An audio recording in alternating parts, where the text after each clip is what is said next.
Audible's romance collection has something to satisfy every side of you. When it comes to what kind of romance you're into, you don't have to choose just one. Fancy a dalliance with a duke, or maybe a steamy billionaire. You could find a book boyfriend in the city and another one tearing it up on the hockey field. And if nothing on this earth satisfies, you can always find love in another realm. Discover modern rom-coms from authors like Lily Chu and Ali Hazelwood, the latest romantasy series from Sarah J. Maas and Rebecca Yarros, plus Regency favorites like Bridgerton and Outlander. And of course, all the really steamy stuff. Your first great love story is free when you sign up for a free 30-day trial at audible.com/Wondery. That's audible.com/Wondery. Now, The Hunt Palmer Show. He needs care and treatment.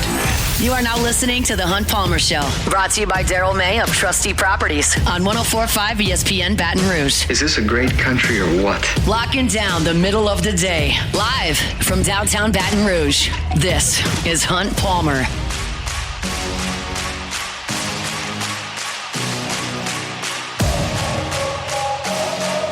Welcome in. Hunt Palmer coming to you from our studio downtown in the capital city on this Tuesday. It means we're brought to you by Daryl May of Trustee Properties. Jacob back, Cassie Spazzali back there on the ones and twos. Hope your work week's off to a good start. Appreciate you hanging out with us here on 104.5 ESPN Baton Rouge. Lots to do. Glen West, as always, at 1:30. Senior writer for Go 24/7 talking Tigers. The Saints have hired a familiar face into the front office. We'll talk about that at the end of the hour. Colin Jeter, former LSU tight end, who's now with the LSU Alumni Association, will be with us at 2 o'clock, talking some football, and Sharif Ishak talking about the Saints as they get ready for the Cardinals coming up on Sunday in the Dome. So lots and lots to do. Let's crank it up the same way we do every single day with our Genesis Opening Drive. It's time for Hunt's Opening Drive, presented by Genesis of Baton Rouge. Well, you know, in college football, not every week is a monster game, right? Some weeks are. If you're in the SEC, you're playing for championships. A lot of weeks are. Some weeks are not. And LSU plays Louisiana Tech this week. So I'm not going to spend a lot of time on a deep dive on Sonny Cumbie's squad. We'll talk a little bit about it as the week moves on. But sometimes in these weeks, people get to talking. And when they get to talking, we get to listening, creates some stir on the internet, and that becomes the topic of conversation. And that's what it's going to be today.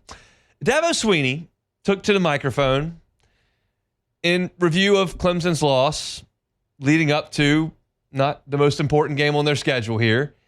And he had this to say about LSU and Clemson back on Saturday. And then after we hear from Dabo Swinney, we'll hear Brian Kelly's retort to it. And that's what's going to ruffle the most fellers on the internet. But this is what Dabo Swinney had to say about Saturday night's contest. I mean, if we didn't make the first tackle, I mean, Wade's got the guy. He's got, I mean, I don't even know how his knee didn't go down, but he, you know, without that run, I mean, like I said, the last 58 minutes is 2.8. And that is a physical group. It is a very smart quarterback, and that is a back. So they're going to be a problem. And they got some explosive dudes, and it was a hell of a game. It was a hell of a game down to the last play, right out of the gate. It's like getting the final exam day one of class. They made a 65, we made a 58. Neither one of us were great. I mean, if we didn't make... So that's what Dabo has to say. And look, I don't completely disagree with the entire premise of it. I did feel like it was a pretty competitive game between two good teams. I think Clemson's good. I think LSU's good. I think LSU was much the better team. And I think that was reflected on the scoreboard. I said this yesterday. I think if they go back and play that game again tomorrow, that LSU wins the game. And it is, in a way, like kind of getting a final exam on the first day of class. Like, you don't have time to ramp up to this deal. It's go. And I can make the case that was the toughest game on Clemson's schedule, and I can make the case that's the toughest game on LSU's schedule. So in that way, he's right. As far as giving failing grades to both teams, you know, that's a subjective thing. And he knows a lot more about what went on that field on Saturday night than I do. He's watched the tape a lot of times. I have not. And he's got a better football mind than I do. So I can't tell you that he's wrong, but I would quibble with the grading. I think LSU's grade was a little bit better than a 64, 68 or whatever he gave LSU. I think that you look at the way that LSU's defense played against an offensive line that's that veteran, against wide receivers that explosive, against a quarterback that's that talented with that much experience in that stadium, and you shut them out in the second half, I would suggest that's a pretty strong effort by LSU's defense that I wouldn't necessarily categorize as a failing grade. Was LSU's offense great? No. But you had a quarterback, as he mentioned, that was in control, got LSU into the right plays, didn't put the ball in harm's way, converted some third downs, made the play to Trey Green. I thought LSU did pretty well on offense as well against a really good Clemson defense. So is there probably an element of sour grapes to Dabo giving both teams a failing grade for Saturday night? Yeah, I think that's fair to say. You watch his demeanor on the sideline. You watch the aw shucks nature that he generally has when he's up there on the podium. And I think there's some sour grapes involved in that. But again, I think the premise of what he was saying before he got to the grades thing was probably pretty fair. And then Brian Kelly was told about said grades that were issued by Dabo Swinney. And this is what he had to say today in front of the microphone. And this is probably going to get the internet into a tizzy. We dominated him in the second half. So he's either a really good grader for, giving himself a 58, or he's a really hard grader on us, or he didn't see the second half, which that might be the case. He might not have wanted to see the second half. Again, look, this is all past. We dominated. Look, we dominated him in the second half. Maybe he didn't want to see the second half. That's what the internet's going to run with, right? But I kind of agree with Brian Kelly's point as well, as I laid out there. I think LSU deserves a little bit better grade than that. And he's going ifs and buts with, if we make the tackle, then, it's 58 minutes and all that kind of stuff he's talking about. It's a 10-10 game. Well, I could say the same thing if LSU doesn't fumble the football and Clemson run it down for a field goal, or if, LSU with three guys stops Randall at the goal line on that fourth down where they tackled it, they had him at the 2, or Clemson doesn't score any points. Or if it catches a touchdown, which it should have been. Well, Barry Browns catches a touchdown. So there's lots of ifs and buts you can tap dance around over the course of that game. But I think, to my point from yesterday, and then to reiterate it here, LSU's a better team on Saturday. So whether or not Dabo wants to give LSU 64 or 94, that doesn't really matter. And the fact of the matter is that LSU did win the game. I will be completely candid with you and not fly off the handle and do sports talk radio guy goes nuts thing. This stuff doesn't really interest me that much. I don't care what the two coaches quibble back and forth with on the microphones with the game in the rearview mirror. You can talk about LSU's mindset and all the things that they did leading up to the game with the 1-0 stuff and say it's a really good thing or it's a really bad thing. Doesn't matter. Just go play. You can talk about what the coaches have to say after the game. Doesn't really matter. The results decided. The internet is going to go nuts with this. The internet is probably going to take, my assumption is going to take Brian Kelly's side on this because his team won the game. That's the most important thing. You're going to see quibbling from the Clemson side of things. I saw Facts and Childress, who we had on this show. I went on his show twice leading up to the game, saying that, Dabo Swinney's a much more accomplished coach and that Brian Kelly thinks he runs college football with this. I don't see it as some sort of a big deal. It's easier to talk a little bit with the W in your back pocket, and Brian Kelly's got that. But again, this is something that I don't think would get much traction if LSU was playing Alabama this week or if LSU was playing Texas A&M this week. Instead, LSU's playing Louisiana Tech. So here we are referencing it because I feel like it would be a derelict of duty not to mention these two coaches and Brian Kelly suggesting that Dabo Swinney missed with his grades, because that's something I think you, the LSU fan, are going to be interested in. We'll have a story up on LouisianaSports.net, and you can listen to it here. Again, my entirety of the take on this is it sounds like sour grapes from Dabo. It was probably a shot that Brian Kelly didn't need to fire, and ultimately it's not going to matter. Will this be brought back up next August? Yes. If LSU and Clemson play in the college football playoff, is ESPN going to play that clip?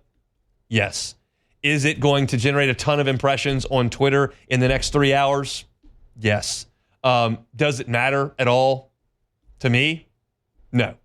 I would personally suggest that LSU played a really good football team. I think they proved themselves to be a contender nationally with that game. It doesn't mean that you're in the college football playoff. You got a lot of work to do on a really tough schedule to get there. But it was a far better than a failing grade for LSU on Saturday night. In fact, I think it was a passing grade. And for the defense, I would suggest it was well into the A range over the course of the game. That's without watching the tape 40 times. That's without checking out the all-22 cut up. That's just watching the game, looking at the stat sheet, and talking about it here. I think LSU did a pretty good job.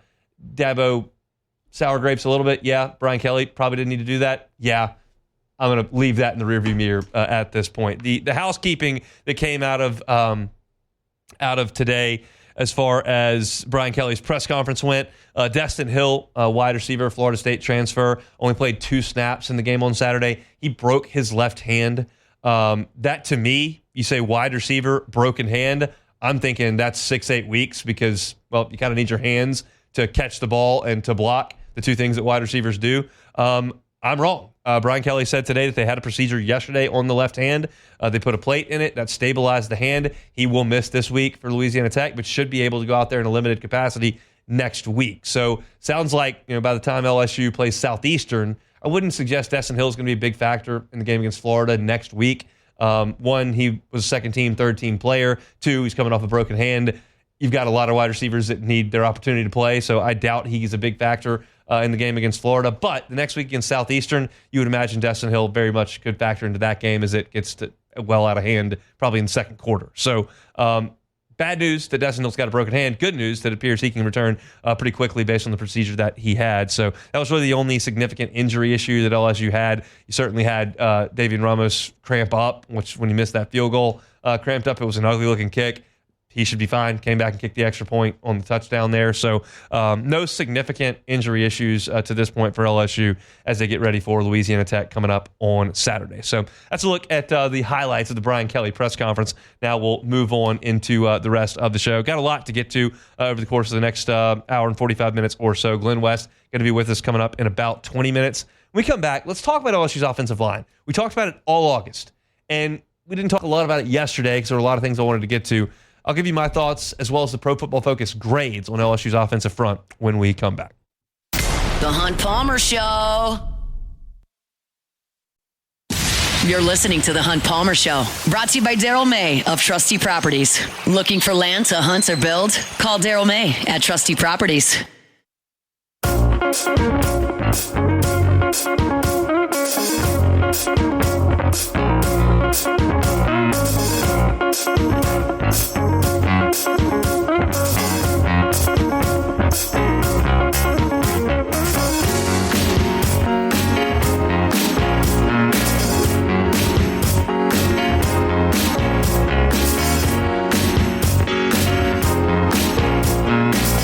Tuesday shows brought to you by Daryl May of Trustee Properties, licensed realtor in Louisiana and Mississippi. Daryl specializes in land, in property. If you're looking for hunting property as the season approaches, Daryl May. If you're looking for second home out of the hustle and bustle, Daryl May. If you're looking for agriculture, Daryl May. Whether that's in the Felicianas, Point Capee, up in Woodville, Mississippi, up to Natchez, wherever you're looking for that property, Daryl May can help you out with Trustee Properties. That's a name you can trust. All right, I want to talk about LSU's offensive line. It stands to reason I would do that because we spent all of August talking about LSU's offensive line. And all the discussion was, how's that group going to handle Clemson in the first game?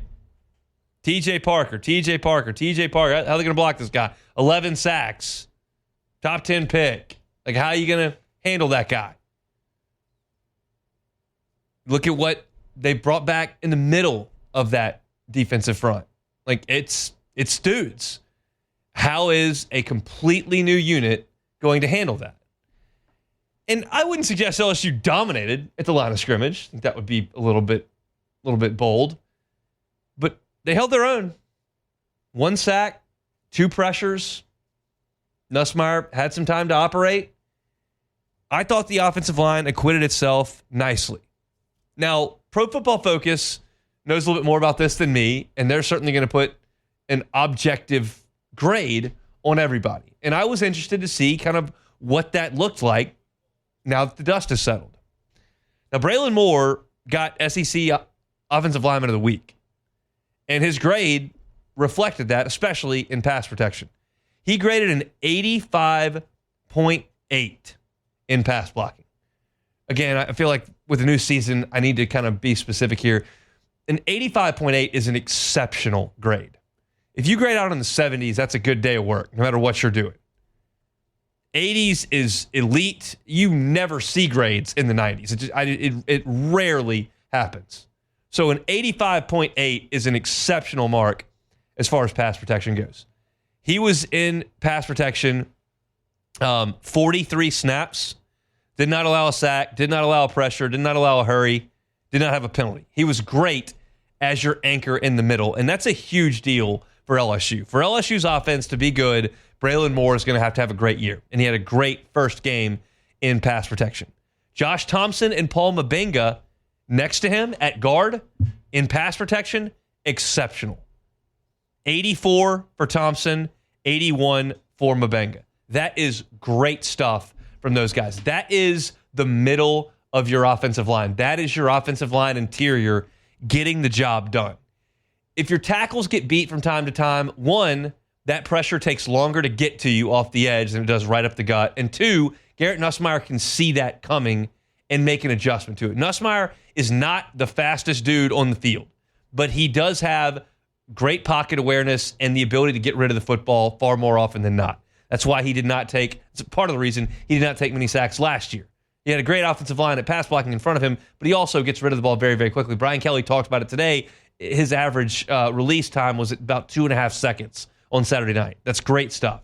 There was a statistic that ESPN's Advanced Analytics did last year. This was sometime in late October, I remember doing the show, where Garrett Nussmeier was the second fastest release in the Southeastern Conference. Like, he gets the ball out very, very quickly. He can see when some pressure is coming. What you cannot avoid, what you cannot deal with, what you cannot play through is pressure coming up the gut.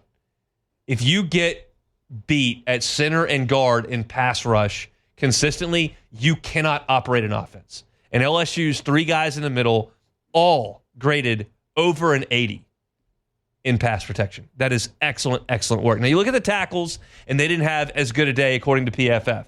Tyree Adams at left tackle, 66.4, and then Weston Davis at right tackle, 58.6. Weston Davis was credited with 3 hurries allowed in the game. So it was not a great day for the tackles, but again, as I mentioned, you got to get better at that, clearly, and I think Tyree Adams and Weston Davis, who were starting their first season opener as a tackle, Weston Davis making his first start as a Tiger, like, that is a tough assignment, and they'll get better. But when those guys falter, Nussmeier can adjust to that. There's just not a lot of adjusting you can do when a nose or a linebacker comes up the A-gap and right in your lap. So to me, their ability in pass rush and their performance in pass rush was excellent in the game on Saturday. Now, on the run blocking side of things, the grades were not as pretty, and that's to be expected. Braylon Moore led the way here with a 67.8. Then you had Josh Thompson with a 53.1, Mabenga 46. Then you had Tyree Adams 60.4 and Weston Davis 48.1. All of those grades are pretty pedestrian to poor with Weston Davis. And look, it's a tough ask. That's a talented defensive front. But even with those grades, LSU still stuck with the run, ran it 31 times, and found some success. What you have in Caden Durham is a back who is capable of making the first guy miss. You saw that on the first snap of the game on Saturday when LSU handed him the ball. Clemson got pressure up the middle. He broke the tackle, put his hand on the ground, bounced to the outside, and ran for about 25 yards. You've got a guy that is capable of that. In the game against South Carolina, where he kind of won the job last year, he forced 7 missed tackles, which is a huge number. So you've got a guy that even when you get beat on the offensive line can sometimes make something out of nothing. These guys have to improve. They've got to be better in the ground game. But what LSU can do is help them. Help them by staying committed to the run. Help them by being creative in the run game. You saw that with Xavier Thomas coming back there and motioning into the backfield and taking a handoff. You're going to see some of that with Juwan Johnson. And you saw Nussmeier being a little bit creative in the way that he wasn't last year. I use creative kind of loosely here, but he was able to pull the ball and run off right tackle and go get 10 yards for you. And you ran for over 100 yards. So, again, you got to get better, and they'll face weaker defensive fronts than they saw on Saturday. But the offensive line, to me, gets a passing grade, not to jump back into the Dabo segment from there, but gets a passing grade in this game. Now, you talked about the rotation that Brian Kelly kind of suggested you might see. Braylon Moore played all 75 snaps. Josh Thompson played all 75 snaps. Mbinga only played 63. You saw Cohen Eccles come in there for 12. He played the other 12. Tyree Adams played 71. He came out when he got hurt, and they moved Chester in at left tackle. And then you saw Weston Davis play all 75. So really the only substitution you saw was Cohen Eccles a little bit at left guard. You do not see Chester in unless there was an injury. You do not see the true freshman Carius Kern come in and play either. So a lot was made last week about, they're going to rotate 7 guys. They're going to rotate 8 guys. They don't really have a set offensive line. You didn't really see that. You saw a little bit at left guard. Mbinga came out. Eccles came in. But for 63 of the 75 snaps, you saw the same 5 offensive line. There's one injury, brief timeout, and I will suggest this from that injury substitution that we saw with DJ Chester. Tyree Adams needs to stay healthy.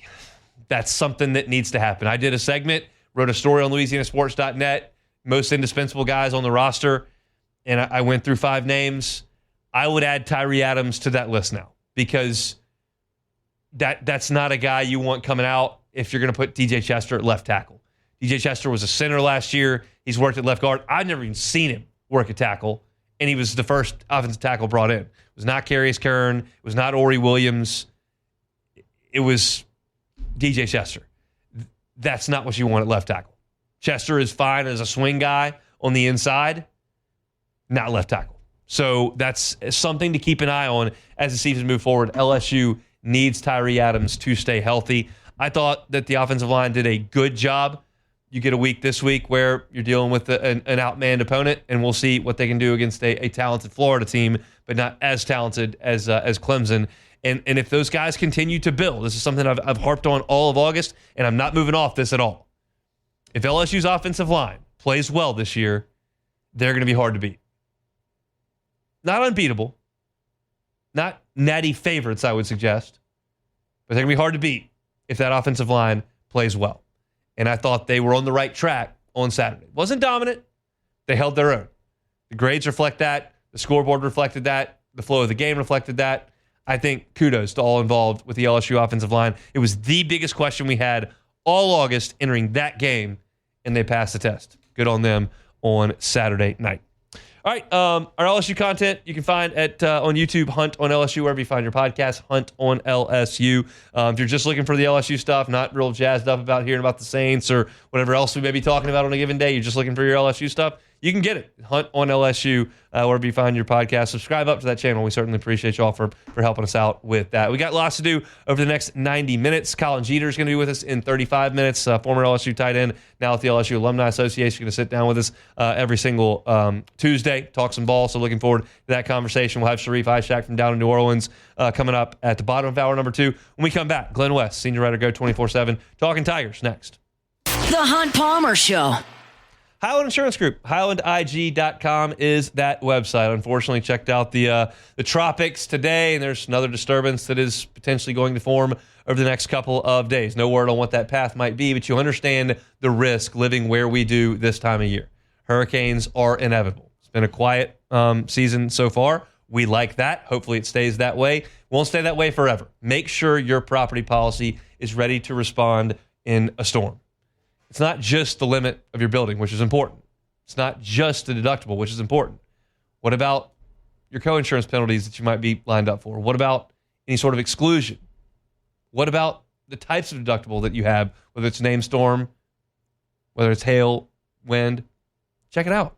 If you don't know what you've got in your insurance program, you don't know how your property policy is going to respond, let the Howland Insurance Group look at it. Jonathan Carver and his team are phenomenal at making sure loose ends are tied up. That's how they've won clients. That's how they've kept clients. So if you're not sure what your property policy says and you're a business owner, have the people at the Howland Insurance Group audit it for free. They'll check it out. It's the Howland Insurance Group. They're right here in Baton Rouge. You can check them out online, highlandig.com. The Howland Insurance Group, highlandig.com. This is the Hunt Palmer Show, brought to you by Daryl May of Trustee Properties. Looking for land to hunt or build? Call Daryl May at Trustee Properties.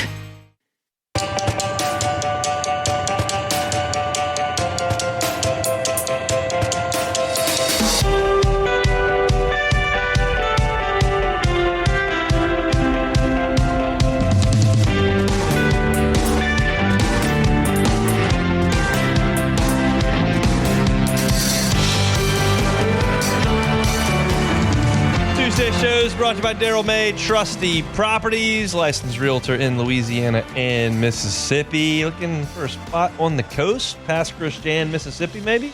Daryl May can help you out with that. He's with Trustee Properties. All right, Glen West, senior writer over at Go 24/7, talking Tigers. He was there in Clemson, South Carolina. Good enough to give us a little bit of time here on this Tuesday. Glenn, how we doing? Doing great, Hunt. Just happy to be talking to you after a week 1 win.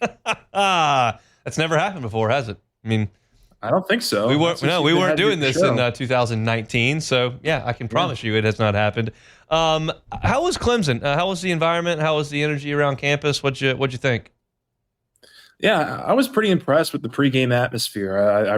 They had kind of where the press was sitting. We were right behind the student section, so as you can imagine, those students were pretty riled up. I actually had a random student come up to me and give me a little pat on the head or something. It was weird. He kind of walked up, and you can tell he'd been having a few drinks and was feeling himself a little bit, talking up his Clemson Tigers. And credit to LSU, because about three drives in, the student section started getting pretty oddly quiet and a little bit nervous with the offense not being able to create much rhythm. And so LSU's defense really took, I think, the sails out of their pregame atmosphere away pretty quickly. And as we saw in the second half, really kind of stomped their feet and kind of clamped down on Clemson from both an offensive and defensive perspective. Dabo, give LSU a 64. What do you grade the Tigers? Man, if that's a 64, I can't wait to see what 100 looks like. I would probably give LSU closer to a 85. I mean, and that's kind of weighing both offense and defense, because I do think that there's a lot of ways for which this offense can continue to improve. And I thought just kind of the game plans going in were so opposite, in terms of LSU's offense and their defense. I mean, really right from the start, Blake Baker and that defense just really said, we're going to pin our ears back and we're going to get after Cade Klubnik and we're going to make him throw the ball in pressure situations and make him beat us with his arm, because they completely eliminated the run game right from the start. And I thought the pressure that they created on the defensive side of the ball was consistent and really, really strong. You could have given the game ball to 4 or 5 different guys on the defense, and I don't think you would have gone wrong either way. And then offensively, it was quite the opposite. It was a little bit more of a conservative game plan. They really wanted to pound the run game early, kind of stick with it. And I think that was really important that they stuck with it for 4 quarters. Obviously the passing game was a lot of short routes, a lot of short guys that, short completions rather, that LSU wanted to get to their pass catchers and just let them go make plays. And I thought that they did a really nice job of that. Obviously, in the second half, you were able to overcome those 2 first half fumbles and not really let it affect you too much in the score, as far as the score column goes. And it just had to feel really from the start of the third quarter that LSU was in control of that game and weren't going to let it get away from them. How would you assess LSU's offensive line play? I'll just kind of leave it that open-ended. Good. I mean, I thought it was better in the second half than the first half. I thought really the game plan here was to kind of take as much pressure off of those guys as possible early on, which is why I think you saw a lot of the screen passes, why you saw a lot of the quick decision making from Garrett Nussmeier. We just got off our press conference with Brian Kelly here on Tuesday, and he talked about how important it was for Nuss to be a really exemplary game manager on Saturday, and said that was as good of a job as he's done in his 14 or 15 starts as a quarterback, and just managing the game and knowing what they wanted out of their game plan. And so I think it all started honestly with just the mindset coming in of how they were going to have success offensively. But I thought Braylon Moore had a really nice day. Obviously, gets the offensive lineman of the week. I thought Weston Davis held up really well at right tackle. Paul Mubanga, I think there was some decision going into it, whether he would start or how many snaps they would rotate him and Cohen Eccles with. He played over 60 snaps, so he was pretty much your starting left guard the entire time. So certainly some areas where they can continue to improve. Clemson did get some pressure on Nussmeier, but I thought Nuss did a really nice job of recognizing the pressure when they did and was able to evade it. There was one pass in particular that I'm thinking of in the third quarter where he rolled out right and hit Kyle Parker over the middle of the field after evading some pressure. So I really think it's a complementary effort, right, when you're talking about the O-line play. And certainly there's room for improvement, but I thought those guys held up and did what they needed to do to win the game. What does Aaron Anderson mean to this LSU offense? Oh, I mean, he's clearly Nuss's go-to guy. Like whenever they're in a pinch or they need a big play, Nussmeier's looking his way. And clearly that the second half that he had was a big reason why the offense was able to score 2 touchdowns and be pretty efficient overall.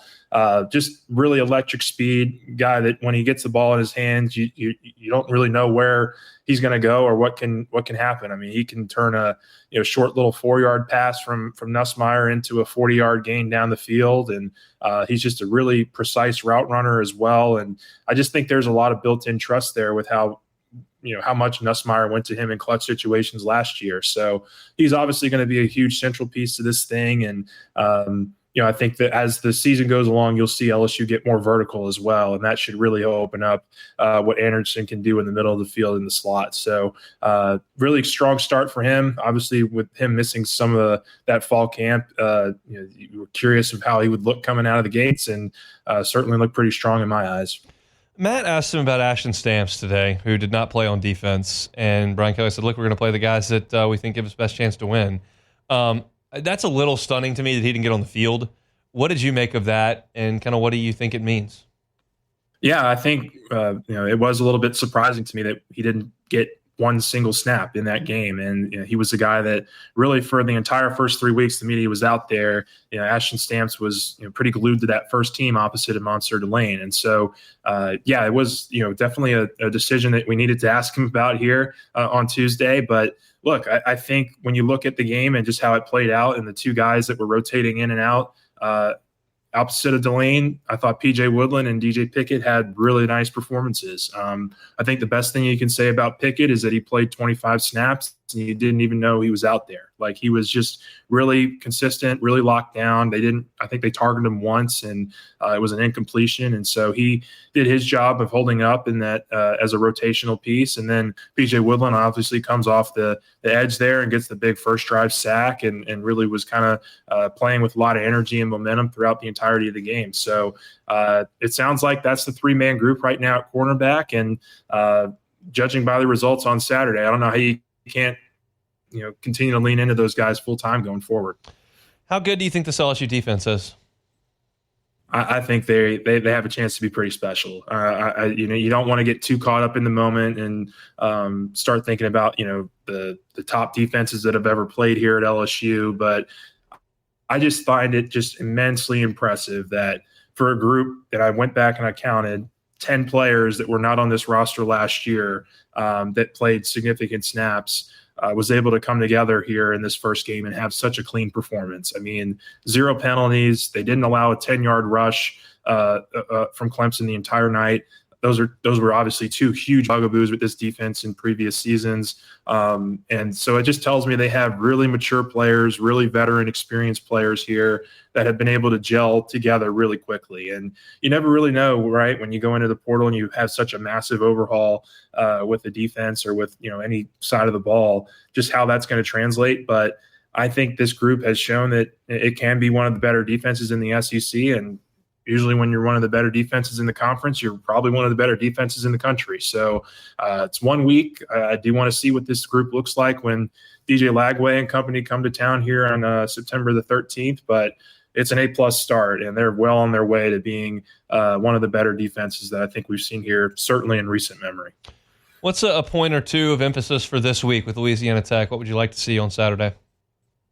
Stay healthy.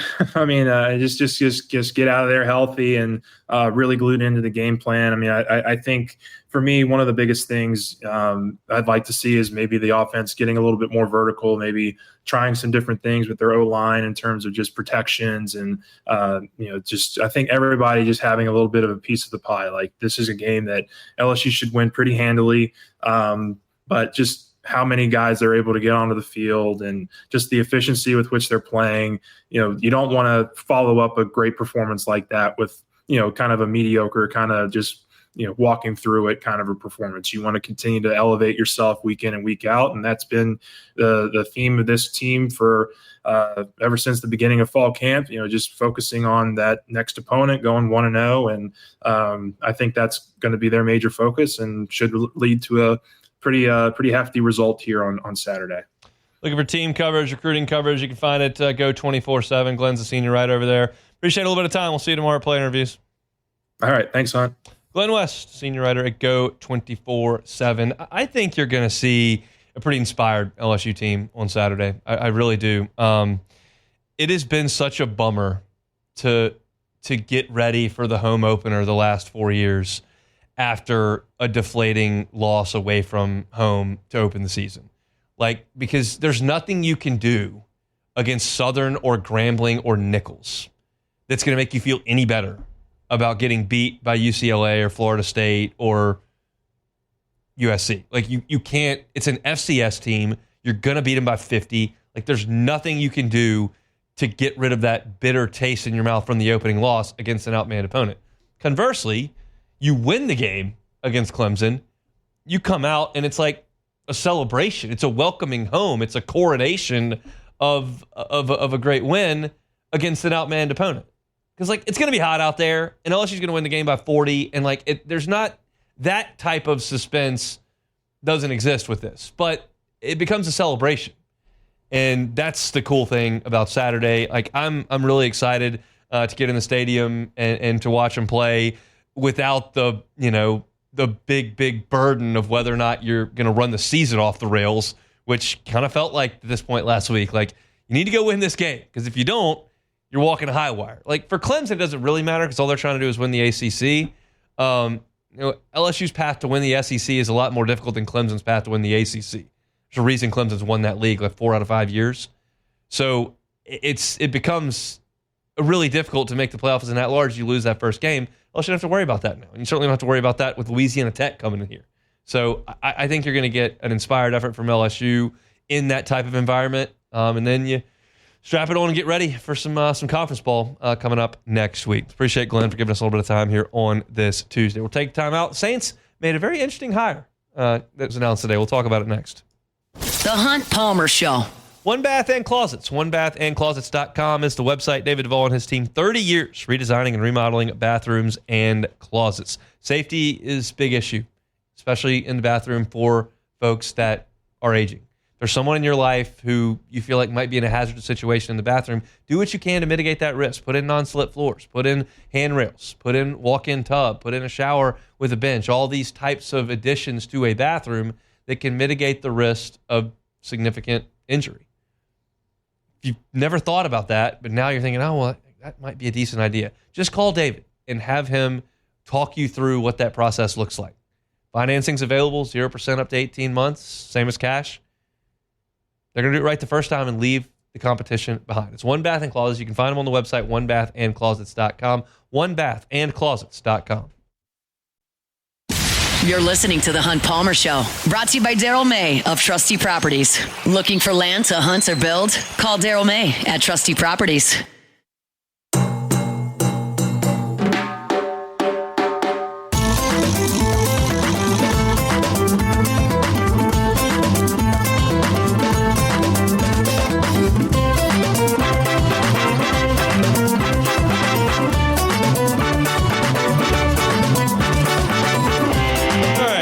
Wrapping up hour number 1 here, Tuesday edition of the Hunt Palmer Show. Colin Jeter will be along in 10 minutes, talk some football with the former LSU tight end. The Saints made an interesting hire today. Thomas Dimitroff, former general manager of the arch rival Atlanta Falcons, has been hired by the New Orleans Saints in a consulting role. I'm not here to suggest this is some sort of earth-shattering move that alters the course of the organization. I'm not going to oversell it. He's been brought in as another set of eyeballs. But I will say this. It's not going to hurt. You look at the way the Saints have been run for almost 2 decades, and it's been a lot of the same names and faces. In the way that the Saints operated, with Mickey Loomis at the top and Kai Harley right next to him, and they brought in Ireland to help with the draft, and you've had the Benson family as owners, and it's been a lot of the same folks at the top. And when Drew Brees was here and Sean Payton was here, the way that the Saints did business was successful. The way that they manipulated the salary cap, a lot of their drafting, the way they essentially built rosters with that pillar in the middle, with number 9 in the middle, it kind of worked. He had a great run, the best in the history of the franchise. Absolutely. But since then, kind of been a mess. And it's finally come to a wholesale reset, we believe. You look at the way this roster is constructed, and I think you're going to see the roster significantly different by the time the Saints had their next really good football team. But this group has not proven that it knows what to do without Sean Payton and Drew Brees. It hasn't. So to me, bringing in people from the outside to help move the organization forward without Payton and Brees is a good idea. Because I don't see anybody in that organization that I know knows how to get out of this. And you can say what you will about Thomas Dimitroff. He was fired from the Falcons, but they had a pretty damn good run while he was there for 12 years as the GM.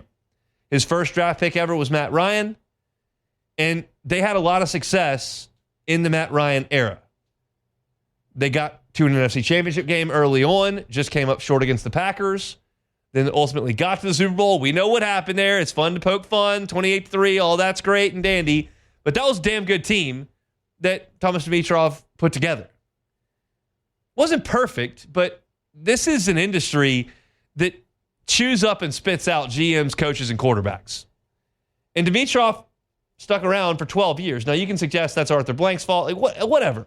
It was a good run for the Falcons. That's a franchise with no history of success. Saints fans know that very well. It's fun to poke fun at. How many Super Bowls the Falcons got? Same as me. But he had a good run. He's a good football mind. He's been out of the game for 4 years, but he's been working with a hedge fund manager on this new sports analytics company, so he's very much been involved with football. And he's not coming in to overhaul the organization. If the Saints didn't hire a new general manager, but they brought a guy in from the outside who has built an organization from the ground up. And that's what the Saints are attempting to do. So again, I'm not here to oversell the hire and suggest that it's something that it's not. But I'm going to applaud the front office for going out and trying to add, to admit a fault and to go out and try to set another set of eyeballs to help get this thing moving in the right direction. I think it's a positive for the Saints to go ahead and do that. Trust me, we're now at the point where wins and losses stop happening. All the stuff that we've done from December to now with a quarterback retiring and a new coach being brought in and a quarterback being drafted and a quarterback competition and all the front office, the moves they've made and all the things that they've done in free agency, like all that is subjective. You can say it's positive, you can say it's negative. It's all just conjecture. Wins and losses are impossible to argue against. And that's going to start happening here on Sunday, and we all believe that it's going to be far more losses than wins. I saw Pro Football Talk came out with their power rankings in the NFL. The Saints were dead last. So that's what's coming. Any opportunity right now to sprinkle some positivity towards things as we get to the top of the season, I'm here for. And I think that bringing Thomas Dimitroff in is a positive for the Saints organization. What the impact is, that's impossible for me to tell. I'm not even sure what the role is. It's a consultant. But again, I welcome outside voices because of my lack of confidence in the executives that have gotten the Saints to this point right now. Thomas Dimitroff, pretty accomplished guy, been in the NFC South, had some success. Bring him in. See what his eyeballs tell the New Orleans brass about where they need to go from here. I think it's a good thing for the Saints. Thomas Dimitroff brought in as a consultant for the Black and Gold in New Orleans. Saints and Cardinals coming up on Sunday at noon. If you're looking for Saints content, you can find ours at Hunt on Saints on YouTube, wherever you find your podcast. Subscribe up to it. Looking for Saints content every single day. We got you covered. Hunt on Saints. That's the fast-moving first hour. Top of the show, talked about Brian Kelly and Dabo Swinney tossing shots at one another. Dabo's throwing out grades, giving LSU a failing grade for Saturday. Brian Kelly didn't much care for that, so he fired back. Talked about that at the top of the show. Also talked about LSU's offensive line play back on Saturday. The Pro Football Focus grade suggests LSU did okay. Point of attack, I talked about it. You can find that at Hunt on LSU. And Glen West was with us. We're going to pause for Sports Center, get you some national headlines on this Tuesday. When we come back, LSU former tight end and now with the Alumni Association, Colin Jeter, jumps aboard for his weekly chat. The Hunt Palmer Show. Genesis of Baton Rouge, genesisofbatonrouge.com is the website. Every car that's on the lot is online at genesisofbatonrouge.com. It's no fun to stand out in the heat in the summer in Baton Rouge. And it's still the summer. I know Labor Day is in the rearview mirror, but it's the summer. And when you purchase a new vehicle, one of the cool things about purchasing it, you go check out all the features, check out all the bells and whistles, walk through all the safety features, all the entertainment options. And they do that for you at Genesis of Baton Rouge, but you don't have to stand in the heat to do it. Because they think about details there at Genesis of Baton Rouge. So they've got a climate-controlled room in the showroom. They wheel your vehicle right in there. So while you're walking through all those awesome features of your brand new Genesis, you do so in the comfort of the air conditioning. It's things like that that separate Genesis from other dealers out there. It's a luxury brand. It's a luxury experience. It's a reasonable price. Get on by and see them. Airline at Piku. They're across from Women's Hospital. It's Genesis of Baton Rouge. You can find them online. genesisofbatonrouge.com. genesisofbatonrouge.com.